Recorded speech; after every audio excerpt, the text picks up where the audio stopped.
Les damos la bienvenida al podcast número 198 de Crónicas Gumba. Con ustedes, Víctor Dalos, me encuentran @GumbaVictor y me acompaña. César Rivera, a mí me encuentra en redes como @Flagstad. Un saludo para todos. Hoy, precisamente, Don César nos trae un juego de disparos en primera persona, entiendo, pero que tiene unos toques como paranormales. Sí, podemos clasificarlo dentro de ese género. ¿Cómo se llama y qué nos quedamos escuchando? El juego se llama Ghostwire Tokyo y vamos a quedarnos escuchando de la banda sonora la canción que se llama Visitor.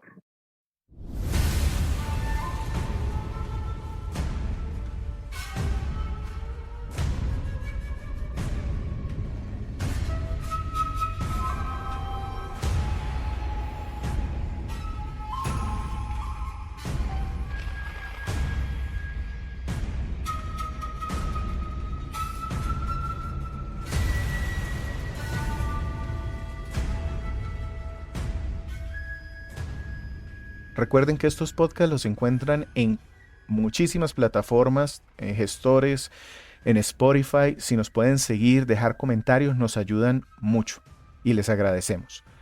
Entonces, como les adelantábamos, Ghostwire Tokyo. Este es un juego que salió en el 2022. Entiendo que era exclusivo de forma temporal para PlayStation 5. ¿Qué nos puede contar de este juego? ¿Quién lo hizo? ¿Cómo llegó? ¿Qué anécdotas de pronto nos trae hoy don César de este juego antes de entrar a ver de qué se trata? Este es un juego de acción y aventura en primera persona que fue desarrollado por un estudio que se llama Tango Gameworks y publicado por Bethesda Softworks. Como la verdad nunca hemos hablado de un juego de esta empresa, voy a hablarles un poquito de este título. De momento va a ser el primero y de pronto el único, a menos de que Víctor se anime ahora que salen los juegos en PC, del que les puedo mencionar. Entonces le voy a hablar un poquito de Tango Softworks.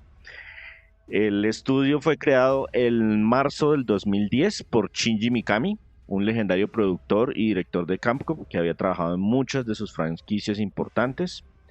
La historia de la creación de este estudio empieza un poquito antes. No les voy a hablar de toda la historia de Shinji Mikami porque eso es un asunto aparte. Pero arrancamos en el 2006. Shinji Mikami se retira de Capcom en parte porque estaba cansado de trabajar en la saga de Resident Evil y en parte porque sus últimos lanzamientos no lograron las ventas esperadas.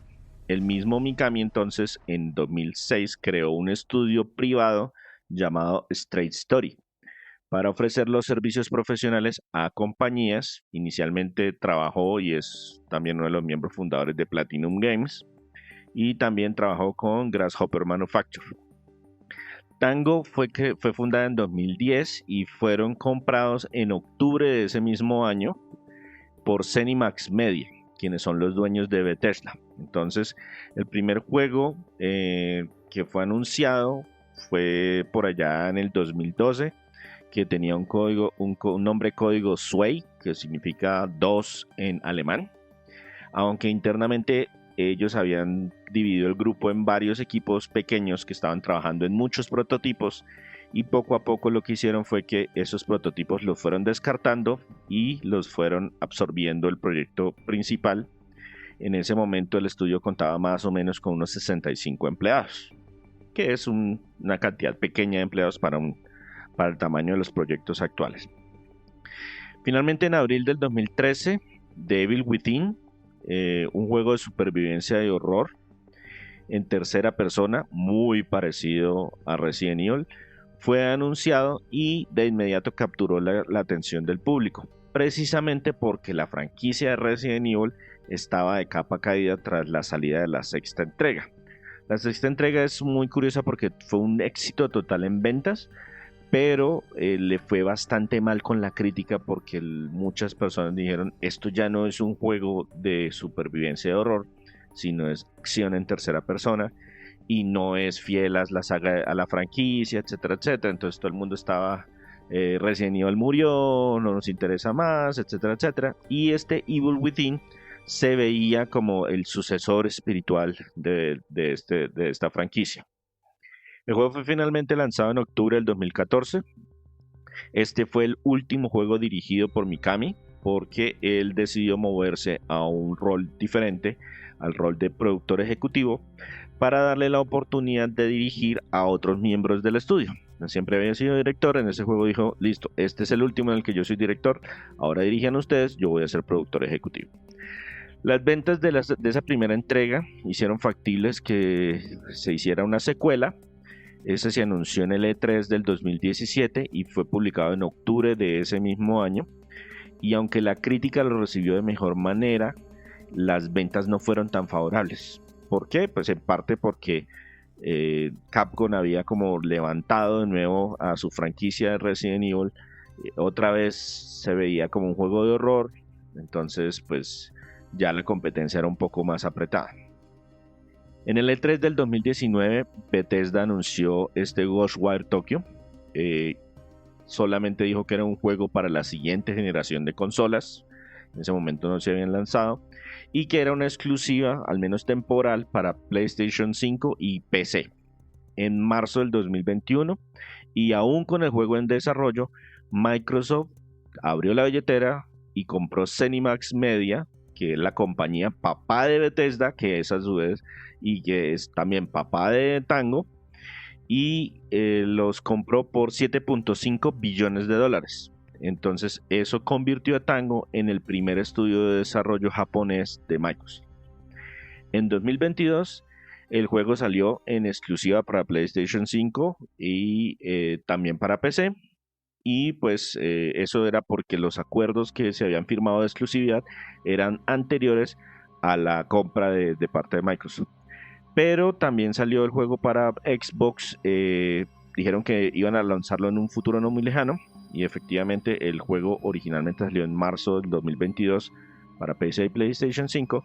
Y salió para las consolas de Microsoft, los Xbox Series S y X, en 12 de abril del 2023.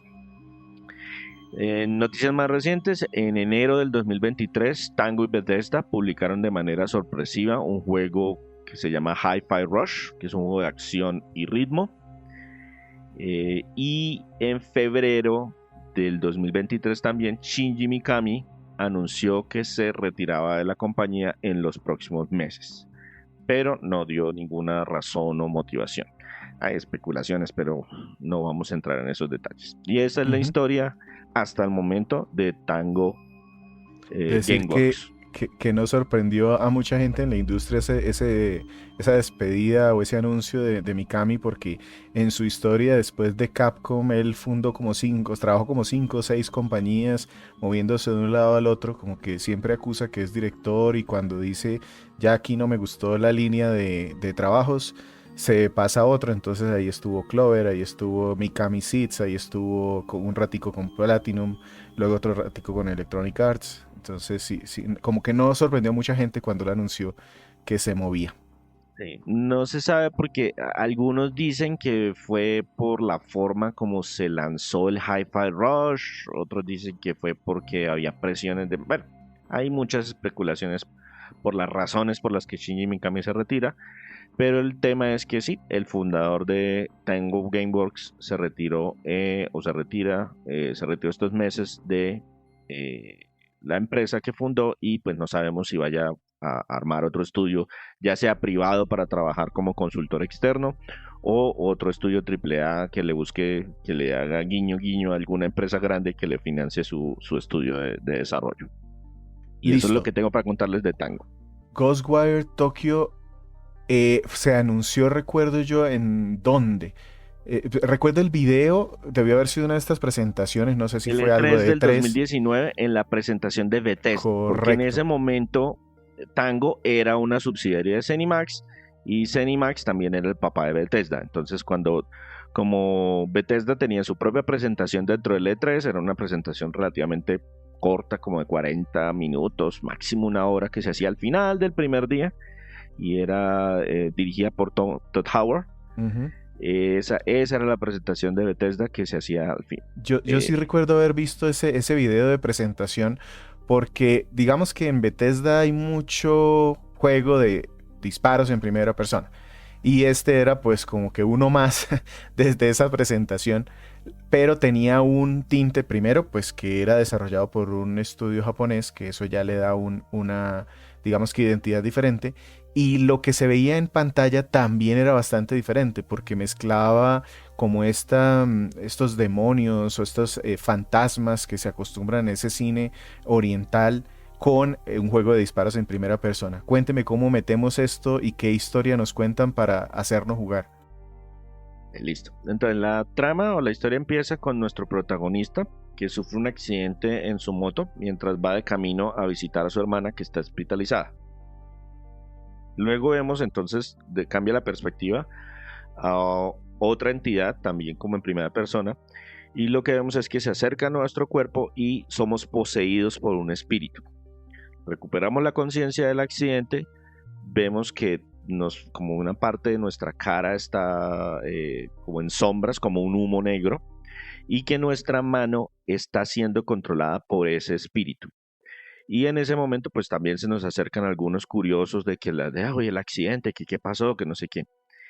En ese momento aparece una neblina espesa en toda la ciudad y todo el mundo simplemente desaparece.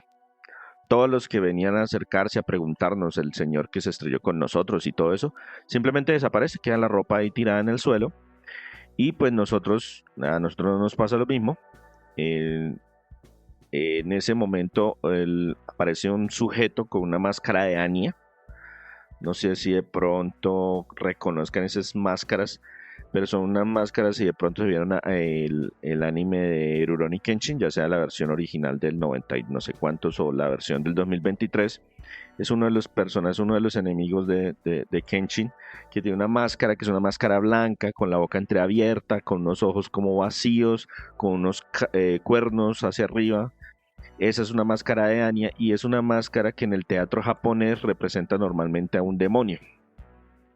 Entonces, este señor aparece en las pantallas digitales de la calle donde estamos, usa un hechizo para invocar unas criaturas, unas entidades malvadas que lo que hacen es que atrapan el alma de las personas que desaparecieron. En ese momento, entonces, el espíritu que nos está poseyendo dice, oiga, vamos, tenemos que enfrentarnos al sujeto de la máscara. Y a nosotros nos dice, no, me importa 5 el sujeto de la máscara porque yo voy al hospital a visitar a mi hermana que está enferma o que está en un coma. Inevitablemente los caminos se cruzan y terminamos en el hospital visitando a nuestra hermana, el man con la máscara de Anya llevándosela y pues ahí sí ya como quien dice se unieron el hambre con las ganas de comer porque el espíritu quiere detener al villano y nosotros queremos recuperar a nuestra hermana y pues para hacerlo ambos necesitamos del otro. Él porque no tiene cuerpo y yo porque no sé cómo combatir los espíritus si no es a través como de la magia que él nos proporciona. Esa es la trama principal, ese es como el hilo conductor inicial. ¿Qué más les puedo contar? La trama avanza a través de capítulos, el juego está dividido por capítulos y estos progresan a medida que vamos completando misiones principales que nos van revelando datos acerca del villano, por qué está haciendo lo que está haciendo, qué está haciendo en primer lugar, del espíritu que nos tiene poseídos, quién es, quién era antes, quiénes eran los compañeros con los que él trabajaba, a qué se dedicaba y ese tipo de cosas. Y la verdad es bastante interesante porque toca temas llamativos, como por ejemplo examinar nuestro propósito en la vida, el tema de alejarse de la familia, el sentimiento de culpa por lo que le sucede a otras personas. Y adicional a esa historia principal también hay bastantes misiones secundarias, que esas cuentan historias mucho más pequeñas en alcance y son normalmente autocontenidas. De esas sí la calidad no es tan buena todo el tiempo, algunas son muy buenas y otras son bastante flojitas, entonces pues ese sí es un apartado como mixto ahí, esas historias secundarias. Ok, esto, digamos que lo que se ve en la pantalla normalmente son disparos y de pronto que aparece algún monstruo o algún fantasma por allí. ¿Alcanza a ser de terror? ¿Cómo se juega esto? No, el juego no alcanza a ser de terror y pues digamos que sí es de disparos, pero pues No es de disparos. Es de disparos en el sentido que lanzamos cosas de nuestras manos, pero no utilizamos ningún arma convencional excepto un arco y una flecha. Efectivamente el juego es un juego de acción y aventura, es en primera persona y lo que hacen es que nos llevan a visitar una buena parte de la ciudad de Tokio mientras luchamos contra esas visitantes, esas criaturas, esos espectros que el señor de la máscara invocó. Y estos son de diferentes tipos. Normalmente nos atacan ellos cuerpo a cuerpo, hay un par de esos que tienen ataques a distancia. Entonces, lo que sucede es que como nosotros nos conectamos con ese espíritu que nos poseyó, que ese espíritu tiene un nombre que se llama KK, son las iniciales de alguien, él manejaba como todo ese tema místico y de artes antiguas y de manejo de canalizar energías y todo ese tema. Y nuestra conexión con él nos permite hacer ataques como si fuéramos, no sé, un mago, un hechicero. Entonces, haciendo movimientos de las manos, nosotros disparamos 3 tipos de energía. Una de viento, una de agua y una de fuego. Y cada una se comporta diferente, como si tuviéramos 3 armas diferentes, por así decirlo. Las de viento, los disparos de viento son rápidos, pero hacemos poquito daño. Los de agua tienen poco alcance, pero tienen área de efecto. Es más como para abarcar a varios enemigos cercanos. Y los de fuego hacen bastante daños, pero tenemos pocos disparos. Funcionan como, no sé, como si usted se los imaginara como una granada o como un lanzamisiles, por así decirlo, porque son bastante dañinos, pero también bastante limitados. Al principio no tenemos acceso a todos, arrancamos solamente con el de viento. Hay uno que es opcional y el otro sí es obligatorio, nos lo van dando a través de la historia, pero pues a medida que uno explora fácilmente se puede encontrar con todos. Y lo otro es que menciono los pocos disparos del arma de fuego o de la energía de fuego, porque es que esa energía espiritual es limitada. Entonces cada uno tiene como un número de disparos identificados. Entonces de viento podemos hacer 40, de agua podemos hacer 30 y de fuego creo que inicialmente podemos hacer 8, algo por el estilo. Y esos se recuperan como consiguiendo balas dentro del mundo. Hay un montón de cosas, un montón de objetos que uno va caminando por ahí, están flotando y tienen un color raro como cuando le cae una gota de gasolina al agua, que se ve todo tornasolado. Entonces, si usted rompe esos objetos le dan energía espiritual que le recargan a alguna de las 3 tipos de disparo: viento, agua o fuego. Obviamente, viento es lo que más se consigue, incluso matando a algunos enemigos se consiguen esos de viento, pero los otros son un poquito más escasos. ¿Qué otro elemento hay que mencionar? Sí. Inicialmente les decía que esos son como los valores iniciales, pero dentro del mundo uno puede encontrar unas estatuas Chizo, que si uno les hace una oración, ellos le conceden un espacio más, un disparo más de diferentes armas, dependiendo del color de la estatua. ¿Listo? O sea que se mejora con la exploración el personaje. Se mejora con la exploración, pero esa no es la única manera ni la forma más importante de mejorar el personaje. Porque a medida que vamos eliminando enemigos y que vamos obteniendo algunos objetos y que vamos completando misiones, recibimos también experiencia. Eso nos sube el nivel. Subir de nivel nos da un poquito más de vida, pero también nos da puntos de habilidad. Y esos puntos de habilidad se utilizan en un árbol en el que podemos mejorar diferentes cosas. Entonces, podemos mejorar la movilidad, cómo nos movemos en el ambiente, por ejemplo, flotar más tiempo en el aire o movernos más rápido cuando estamos agachados, cosas por el estilo. Podemos mejorar el combate, que es cargar más rápido los disparos, hacer más rápida la carga o disparar más golpes cuando cargamos el disparo, cosas por el estilo, o resistir más golpes o... Bueno, hay muchas opciones en la parte de combate. Y la tercera tipo de mejora es mejorar nuestra capacidad en el inventario, es decir, poder cargar más ítems, más talismanes, más comida, más cosas por el estilo. Y ahora que les menciono la comida, Esto es importante porque es la única forma que existe para recuperar vida. No es de esos juegos en que usted se queda quieto y la barra de vida comienza a subir automáticamente. No. La vida se recupera primordialmente con comida. Y hay un montón por todas partes. Eso es una ciudad y todo el mundo desapareció. Entonces todo el mundo dejó comida tirada en absolutamente todas partes. Hay máquinas dispensadoras, hay bolsas con comida de diferentes tipos en todas partes, hay incluso comida espiritual que no solamente nos recupera la vida, sino también algunos de estos disparos mágicos. Pero hay que ser cuidadoso al momento de usarla, porque al principio somos bastante débiles y es súper importante aprender a bloquear y consumir los alimentos en el momento correcto, porque no es una recuperación instantánea, no es solamente presionar el botón, hay que dejarlo presionado y nuestro personaje se lleva la comida a la boca y como que la mastica antes de tragársela, entonces ahí hay un pequeño delay en el momento de recuperar la vida. ¿Qué más les puedo explicar? Bueno, eso es como lo general en el combate, los enemigos van apareciendo, uno les va disparando los diferentes tipos de energías que tenemos. Y cuando les hacemos suficiente daño, ellos revelan el núcleo. Cuando revelan el núcleo tenemos nosotros dos opciones.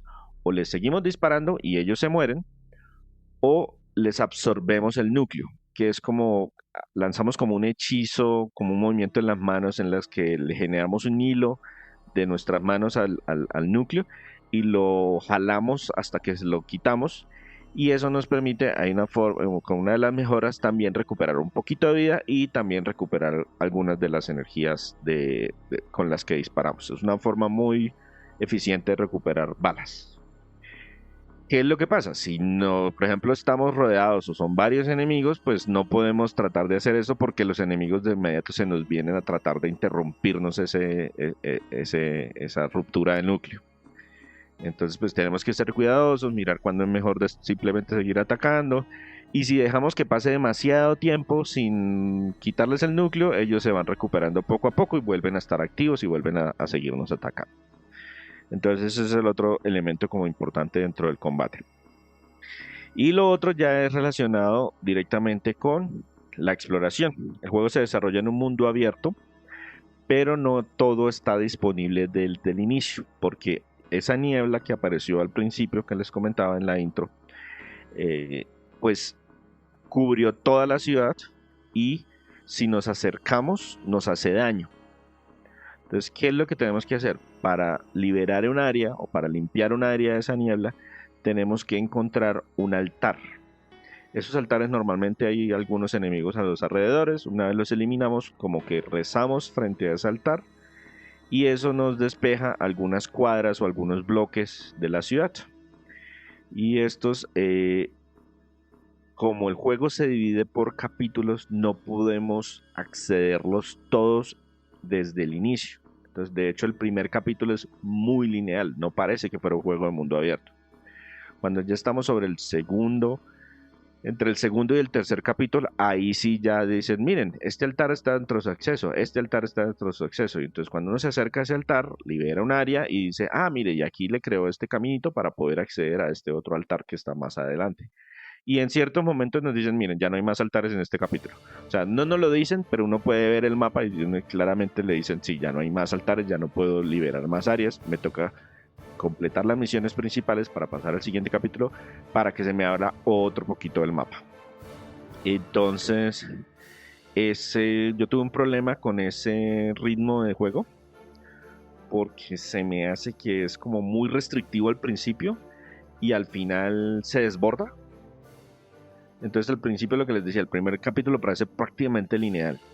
El capítulo 2 me expanden un poquito, el capítulo 3 me expanden un poquito, el capítulo 4, si no estoy mal. No, mire, tome, aquí está todo el resto del mapa y el resto del mapa es muchísimo mapa. Entonces como que me lo abrieron muy de golpe. Venían como con cierto ritmo y de repente, no, tome, se desbordó esto, abran la presa y dejen salir los ríos hacia abajo. Y entonces o me lo abren bien desde el principio, como dice, para que yo mismo me desborde, o síganmelo controlando como mejorcito, no sé, tuve un problema ahí con ese tema del este. Y además de lo que les he mencionado, pues el título tiene una cantidad, y esto es con palabras mayúsculas, con letras mayúsculas, con gigantesco, tiene una cantidad absurda de coleccionables. Pero absurda, ridícula, del nivel de Donkey Kong 64. Hay música, hay ropas, hay objetos especiales, hay almas, hay cuentas, hay talismanes, hay misiones secundarias, hay cualquier cantidad de cosas por todas partes y ridícula, o sea, de verdad son montones, son montones, montones, montones. Entonces, para dimensionarlo, les voy a dar un tema de tiempos, porque yo sé que Víctor siempre normalmente me pregunta que cuánto se demoró en terminarlo. Entonces, si ustedes solo se concentran con la historia principal, el juego se puede acabar en unas 12 horas. ¿Listo? Si se van con la historia principal y todas las secundarias, el juego se acaba más o menos en unas 20 horas. Pero si quieren hacer como yo, y son un poquito masoquistas porque tienen o algún tipo de TOC o porque quieren sacarle el trofeo de platino y quieren buscar todos los coleccionables, son más o menos 40 horas. Estamos hablando de más de 3 veces el tiempo de la historia original. Es absurdo. Y les doy otro ejemplo así muy puntual. El tema de las almas. Hay 240.000 almas en toda la zona en la que uno tiene que despejar dentro del juego. Y cuando se encuentra uno un cúmulo de almas y las absorbe, le dan, si son de las normalitas que se encuentra uno en el camino, le dan 100. 100 almas de las 240.000 que hay que recuperar. Entonces, como podrán imaginarse, hay almas a todo su alrededor. O sea, es absurdo. Usted viene a la derecha y hay almas, a la izquierda hay almas, en el techo hay almas, en el suelo hay almas, todas partes hay almas y almas y almas y almas y almas y almas y almas, porque hay que coleccionar 240.000. Hay Que momentos... eso ya lo haría tedioso para personas que les gusta así como buscar todo, se vuelve tedioso. Brutalmente tedioso. Brutalmente tedioso. O sea, pero exageradamente tedioso. Se pasaron, o sea, de verdad se pasaron. Porque hay cositas que son chéveres de buscar. Por ejemplo, hay un gato. Hay unos gatos que son unos espíritus que uno les dice, miren, venga, necesito que me ayude a encontrar ciertas cosas. Y uno les dice, bueno, ¿qué cosas? Y él le pasa a uno una lista como de 7 u 8 objetos por zona. Entonces él le dice, mire, si usted me da estas cosas, yo le voy a dar estas recompensas. Y él le dice más o menos en qué área está ese objeto que él está buscando. Entonces, no sé, estoy buscando una aspiradora. Ah, listo. Entonces él le dice, mire, en este sector está la aspiradora, pero no le dice exactamente dónde. Usted se acerca y el control suena o en este suena el sonido de un cascabel de un gato. Entonces uno dice, listo, lo encontré o cualquier cosa y él le aparece inmediatamente en el mapa cuando uno pasa muy cerca. Esos son divertidos de encontrar porque estamos hablando de que pues hay una cierta cantidad y no sé, póngale que unos 50 objetos en todo el mapa, una cosa por el estilo, de pronto un poquito más. Y hay pistas para encontrarlos, pero es que usted da 2 pasos y hay almas, y otros da 3 pasos y hay otras almas, y además de eso está la música, y además de eso está la ropa, y además de eso está, no, la comida, todos los tipos de comida diferente del juego se los va contando como una comida diferente y hay que comer uno de cada tipo, y hay como 40 platos diferentes y salen de manera aleatoria, no, o sea, de verdad se pasaron. Un tema que sí es chévere y es que la ciudad, pues es la ciudad de Tokio, entonces tiene bastante verticalidad. Esa es la parte chévere. La parte no tan chévere es que para explorarla de manera como libre hay que buscar o se necesitan varias mejoras importantes y costosas dentro del juego, o sea, bastantes puntos para poderlas desbloquear. Y el juego no es muy claro en cuáles son. Por ejemplo, las más útiles para explorar no son necesariamente las más útiles para el combate. Entonces, igual si usted se pone a buscar todas las armas, pues eso tiene experiencia y tiene para lo que necesite y para más. Pero sí siempre ese contraste de que, oiga, venga, yo quiero ser bueno en el combate o yo quiero ser bueno, eso a mí me demoró un poquito, por ejemplo, poder explorar a mis anchas la ciudad, precisamente porque no tenía las mejoras de exploración para el tema del combate. Y un punto adicional es que el juego incorporó un DLC gratuito que se llama El Hilo de la Araña.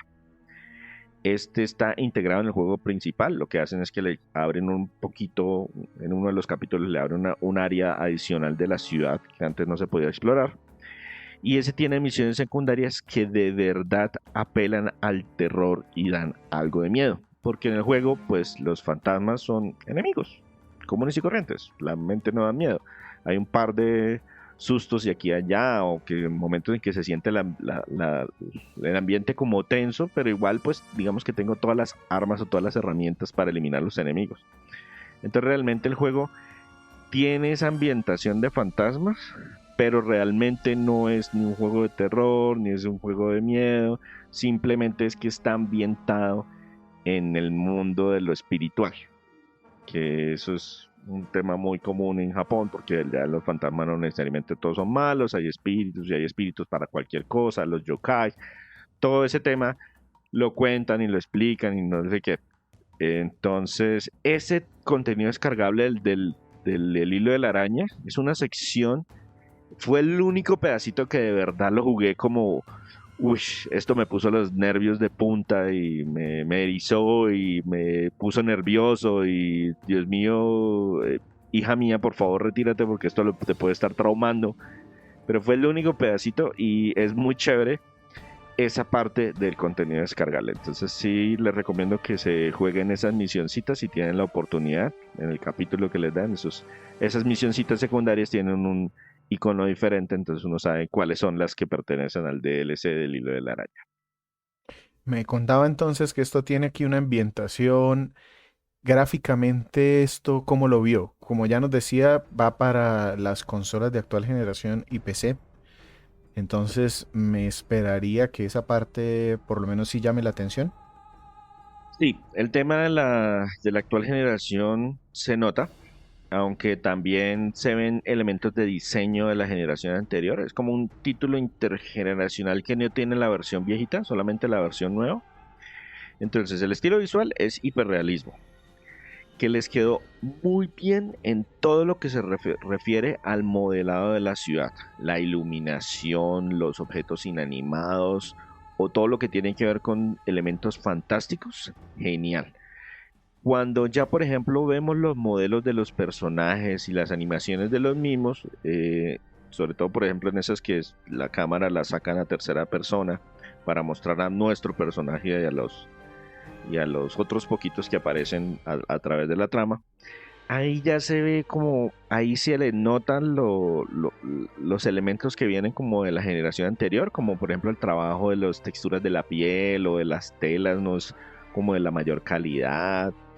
eh, Queda un poquito uno como en el Uncanny Valley, ahí en algunos temas de algunas caras, pero sí, en general, todo el tiempo ellos nos venden súper bien que estamos en la ciudad de Tokio, el- en todas las calles solitarias, las construcciones, los tipos de arquitectura, eso es otro tema, pues estamos siempre en la misma ciudad, pero las diferentes áreas de la ciudad tienen diferentes tipos de edificios, entonces hay un área que es como la comercial, donde hay edificios muy muy altos, está Shibuya, el cruce legendario en que hemos visto en muchísimos juegos. Hay una parte que está como en construcción, hay un fragmento que es más como edificios pequeños, de unos 4 o 5 pisos, otra área de la ciudad que es más como un parque, que es más como un templo, y entonces hay diferentes arcos y otro sector que son las casas pequeñitas de 1 o 2 pisos máximos, hay un distrito comercial y todo eso, y sí se sienten algunas diferencias a pesar de que estamos siempre en la misma ciudad y casi siempre con la misma ambientación.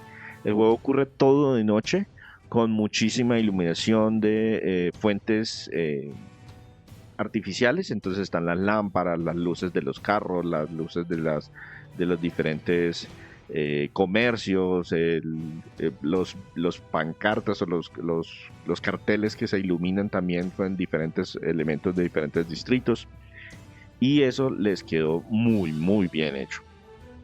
El juego como tal, ya hablando un poquito de la parte técnica, fue desarrollado en Unreal Engine 4 y Y aquí sufrí un poquito. El juego tiene 6 configuraciones diferentes de estilo gráfico. Entonces no solamente está el típico calidad y desempeño, sino que hay calidad, desempeño, calidad con high frame rate, desempeño con high frame rate y calidad con high frame rate y ray tracing y calidad y desempeño con high frame rate y ray tracing. Bueno, mejor dicho, hay 6 configuraciones diferentes. ¿Listo? Yo personalmente no soy muy sensible a ese tema de todo el tema de la resolución, pero sí me puse a investigar un poquito y siempre llegan todos a la misma conclusión. Si usted lo que busca es calidad, váyase por esa configuración que dice solo modo calidad. ¿Listo? No es la que viene por defecto viene la de desempeño, pero ustedes pueden ir, lo que les digo, hay varias configuraciones, 6 configuraciones diferentes. Esa de modo calidad tiene una resolución que no alcanza a ser 4K, pero sí es bien alta, es como 1800p y se mueve todo el tiempo a 30 cuadros por segundo. Y la segunda configuración es un poquito menos intuitiva, pero la otra opción es High Frame Rate a 60 Hz en modo desempeño, o también lo llaman HFR desempeño. Ese baja la resolución hasta 1440, pero corre casi todo el tiempo a 60 cuadros por segundo. Digo casi todo el tiempo porque hay unas caídas pequeñas aquí y allá, pero esas son como las 2 configuraciones recomendadas. Las otras son, hay una configuración que llega hasta casi 95 cuadros por segundo para televisores que tienen una frecuencia de refresco de 120 Hz, pero es muy inestable, entonces por ejemplo esas no se recomiendan. Y en este performance lo que hacen es que le apagan el ray tracing y cosas por el estilo para que se mantengan esto. En cuanto a la Series S, la versión de salió para Xbox Series X, tiene prácticamente exactamente lo mismo que la de Play 5, un truquito técnico de aquí y allá, está muy bien optimizada en ambas plataformas. La de Series S, en esa sí solamente hay 2 configuraciones, una opción de calidad 30 cuadros por segundo y una de desempeño a 60 cuadros por segundo, pero ambas resoluciones pues son mucho más bajitas.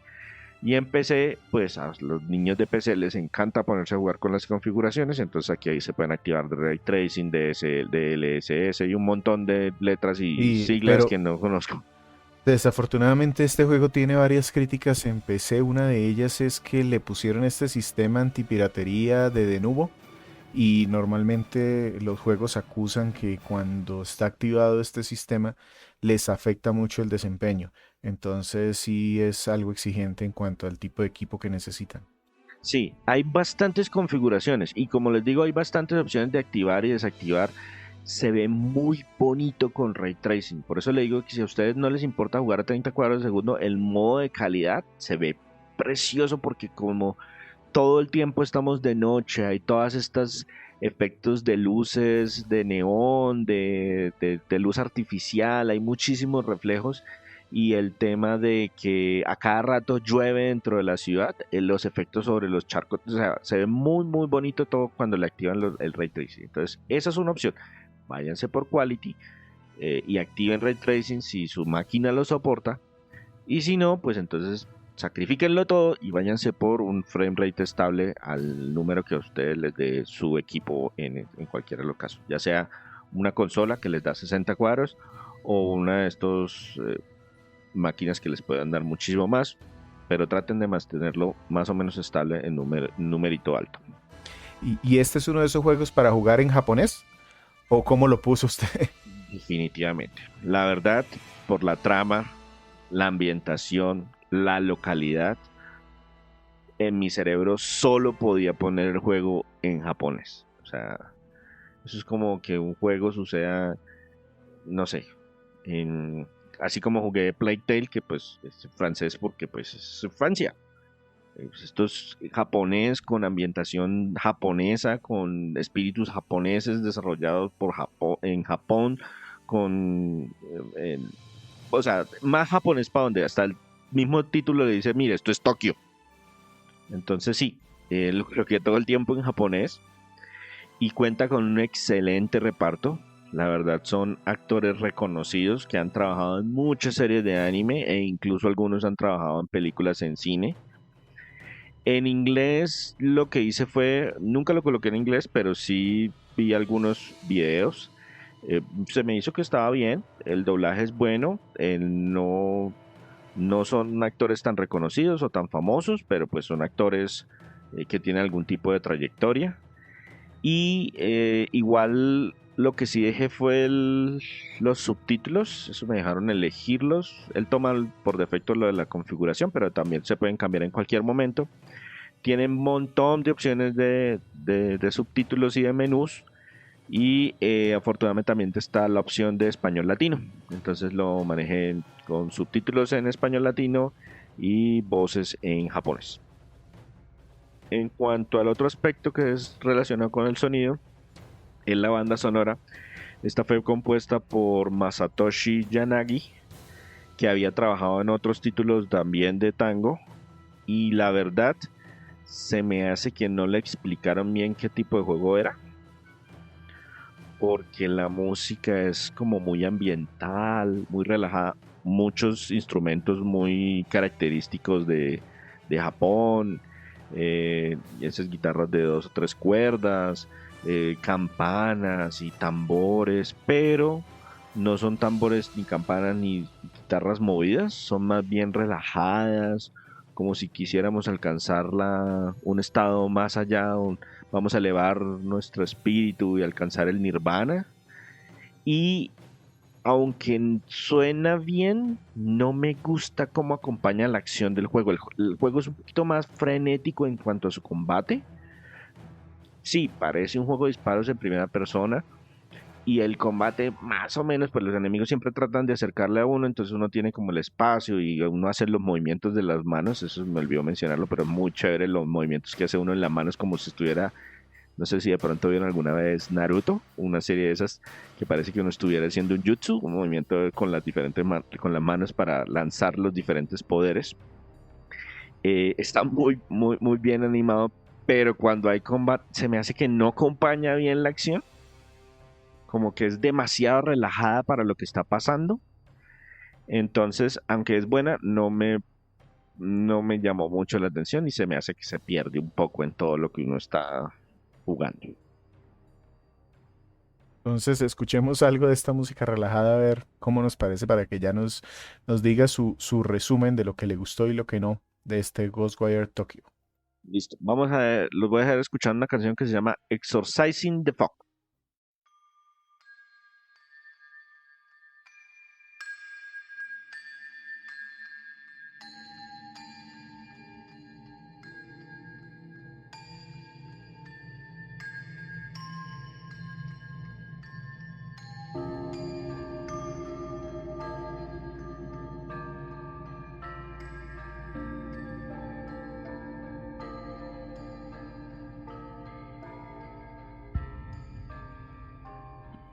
www.cronicasgumba.com. Ahí encuentran nuestros podcasts y ahí encuentran también reseñas escritas de juegos, la mayoría retro. Hoy estamos hablando de Ghostwire Tokyo. Ya César nos habló largo y tendido de cuál fue su experiencia con el juego. Un juego desarrollado por Tango, ¿cómo se Gameworks. llama? Tango Gameworks, una de esas empresas que terminó comprando Microsoft al comprar Zenimax y todo ese grupo grandote de Bethesda y otro montón de cosas. El juego se lanzó en 2022 para PlayStation 5 y PC y posteriormente salió en las Xbox Series. Entonces, don César, no se escuchó muy emocionado en general con lo que nos contó, pero ¿qué le puede resaltar como positivo a este juego? Listo. Dentro de los aspectos positivos tengo 3 en particular. Primero, el combate es sencillo pero efectivo. Es decir, esa variedad de las 3 diferentes armas, por así decirlo, de energías espirituales, que se combina, lo podemos cambiar en cualquier momento y se combina de diferentes maneras y hay algunos otros elementos adicionales, como les mencioné en algún momento hay un arco y una flecha que pues toca usarlos con alguna precisión. Eh, es muy sencillo, pero es efectivo porque hay diferentes tipos de enemigos y hay que ser estratégico en cuanto a, oiga, los voy simplemente a eliminar o prefiero mejor extraerles el núcleo para recuperar algo de vida. Entonces hay que saber cuándo utilizarlos de la mejor manera. El otro aspecto que me gustó fueron las misiones secundarias. Sí, no todas tienen la mejor historia, pero se me hace que son entretenidas y son como que le agregan algo al mundo, porque nos damos cuenta que, oiga, no solamente estamos luchando contra ese entidad malvada con una máscara de araña, sino que también, oye, hay espíritus que están aquí atrapados, hay personas que están sintiendo rencor, hay personas, y todo ese aspecto, todas esas historias pequeñitas que estaban contando alrededor me gustaron y algunas son bastante entretenidas, esas historias secundarias. Y el tercer aspecto positivo son todo el tema de gráficos y la ambientación. Toda esa exploración de la ciudad de Tokio, las diferentes áreas que visitamos, está muy bien modelado y visualmente es muy llamativo todo el título. Se nota de que es de esta generación. Bien, entonces ahora sí vámonos a eso que le arruinó la experiencia, que yo ya intuyo un poquito la repetición, lo largo. ¿Alcanza a estar dentro de lo malo?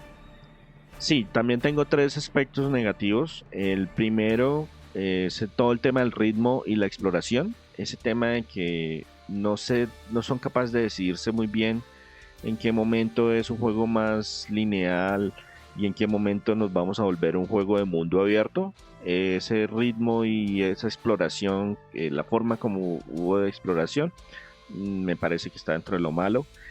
Otro tema que definitivamente está dentro de lo malo es que se puede sentir repetitivo. Entonces hay una buena variedad de enemigos, pero hay tantas cosas por buscar que uno siempre termina enfrentándose finalmente a los mismos. Entonces, ay, son estos mismos enemigos, ay, son estos mismos enemigos, ay, son estos mismos enemigos. Ya se le sabe a uno las mecánicas, y hubo un punto en que, oigan, ya ni siquiera me sirve que me den experiencia porque estoy en el máximo nivel. Entonces, eso se puede sentir tedioso, la repetición, sobre todo para los que buscamos jugar más allá. Esos serían como los dos que definitivamente son malos. Hay uno que fue malo para mí, pero de pronto no es tan malo para todas las personas, que es el tema de que hay demasiados coleccionables. Entonces eso que Ya alargan demasiado. sacar de pronto ser un completionista, sí, digamos que con este juego no se recomendaría. Sí, es muy complicado porque se vuelve aún más tedioso. Hay demasiadas cosas, es que ya son demasiadas cosas y se necesitan todas. Entonces, esa parte que se les fue la mano, o sea, yo estoy acostumbrado a que un juego sin los extras me llegue hasta cierta cantidad y con los extras máximo me duplique el tiempo para terminármelo. Es decir, si yo me termino el juego en 15 horas, con los extras máximo me deberían dar unas 30 horas.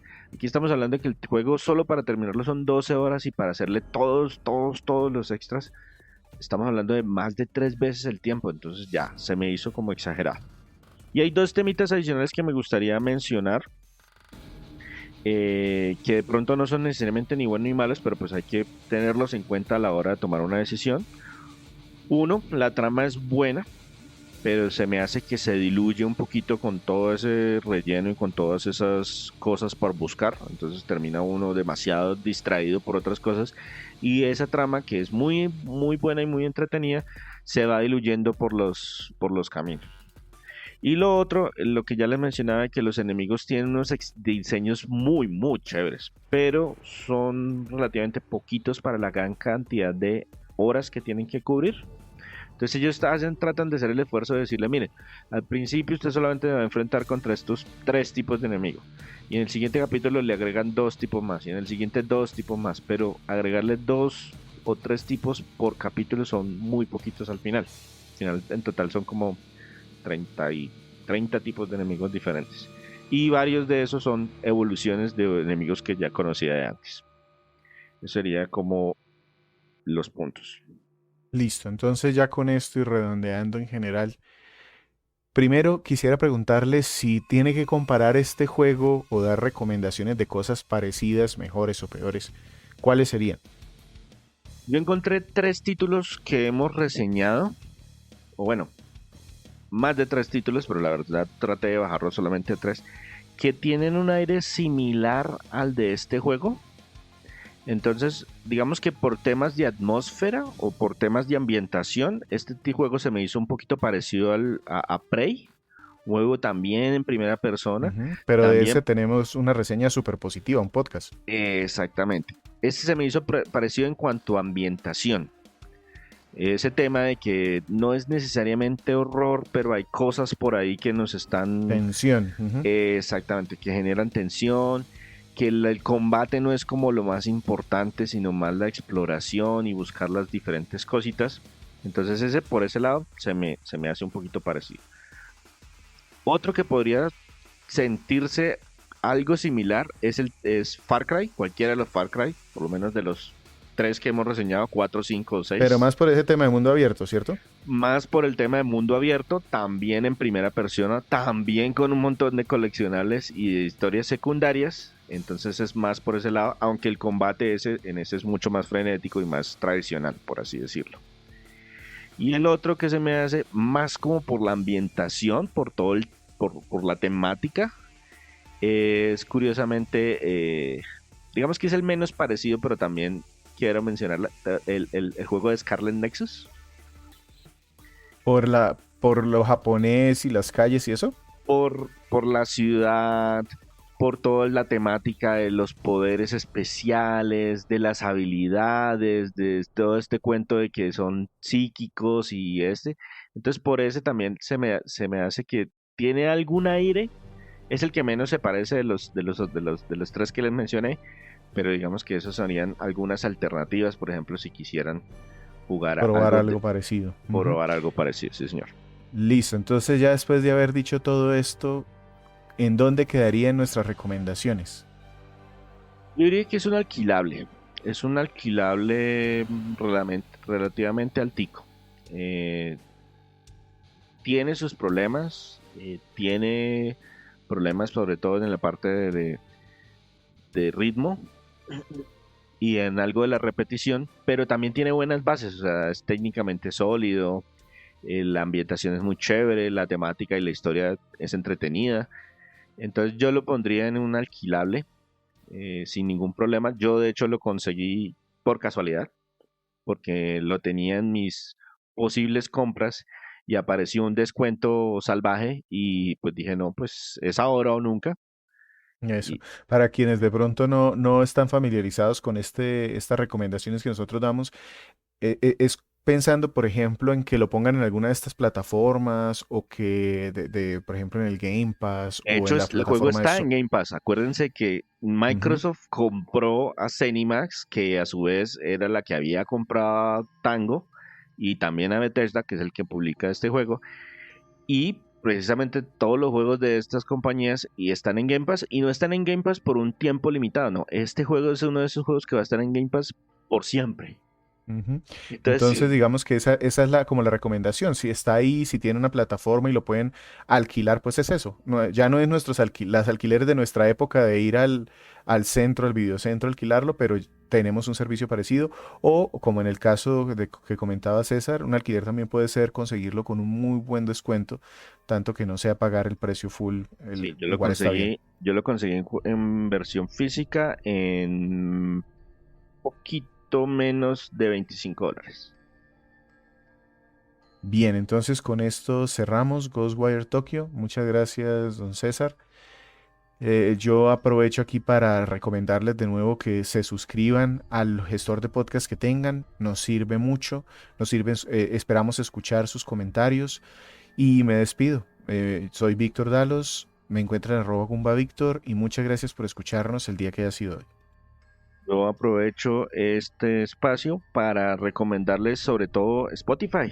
Ya estoy muy cerquita de la meta del año, me quedan en el momento que están escuchando esto es la última semana prácticamente, últimas 2 semanas del año y estoy muy muy muy cerquita de la meta que yo mismo me propuse.